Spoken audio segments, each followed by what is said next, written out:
I don't even really watch any of the live TV or anything like that. Mostly it's just like YouTube snippets and things like that. And, I don't even bother even with the MSNBC. I mean, what lying, the CNN. I haven't watched them in years, so it's just such a fraud. I mean, I don't know why anyone is on that bandwagon. Just keep going with pushing those false narratives. And here they keep accusing the conservatives of pushing misinformation. It's total BS. So, where do you get your information? Research, do it yourself. You can go on the internet and find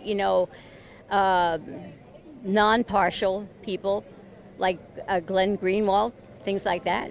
So Glenn's a nonpartisan? Oh yeah, I would say he's nonpartisan, leaning towards being a liberal. There's a large swath of American voters that think that any viewpoint that does not correspond with their narrative on Trump is just fake news. Trump lost the election, fake news. I mean, Where do you get your news personally?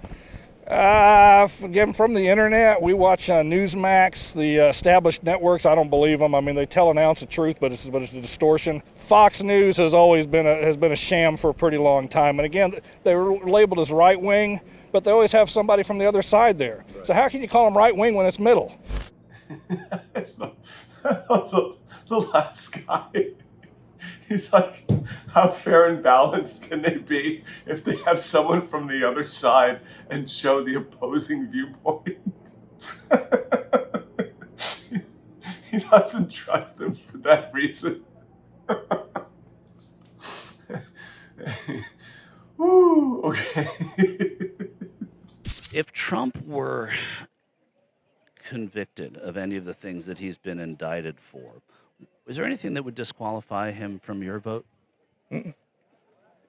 No, because, I mean, he ain't the first one. Look at Clinton, look at Biden, taking money from other countries. But in fairness, none of them have been indicted. We've never had a president indicted. Now that he's been indicted, is there anything that makes you feel like, maybe he's not the right person? No, sir. No, sir. Is there anything you could imagine him doing that would disqualify him from your vote? No, sir. Not right offhand. I want to think of right now. We had somebody earlier tell us that if Trump was standing on the steps of the White House and murdered someone, he'd still vote for him. Same with you? Mm-hmm. How come? I don't know. I like Trump. He just got something about him. Have a great day. Thanks a lot. Is there anything that would disqualify him from your vote? No, not at all. He hasn't done anything illegal. Let me put it this way. This goes back to the Department of Justice being a political machine at this point and not a Department of Justice. What about Joe Biden and his documents? He was only a senator and then vice president. He didn't have any presidential authorization to take those documents and scatter them all over from Pennsylvania to Delaware. I mean, really. I don't know. I just think that, if people can't see beyond this politicalization of the Justice Department, then I would say they suffer from Trump derangement syndrome.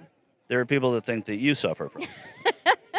Yeah, but they don't have an argument. They just don't like Trump. If you said, look, here's... Say one nice thing about Joe Biden to me. I can't. Right, so you just don't like Biden. Oh, because I've looked at Biden when he was... He's just totally corrupt. How can you look beyond the corruption to say that this man could be a statesman representing the United States? The whole issue of his getting the millions of dollars with Hunter Biden, the media didn't cover that at all. Why? Why didn't they cover that? You must have seen the so-called text message, right? Tell me about it. Hunter Biden sent to some authority in China. Why do you believe that, but you don't believe the other stuff about Trump? What other stuff? Well, you're saying that so they say. You just said to me, so they say, when I asked you a question. Yeah, because they never tell you Trump's side of the story. They, meaning the media, the major media, where people get their so-called authorized information from, what's Trump's side of the story? It's going to be very interesting seeing how MAGA reacts to this next indictment and possibly the next guilty verdict, right?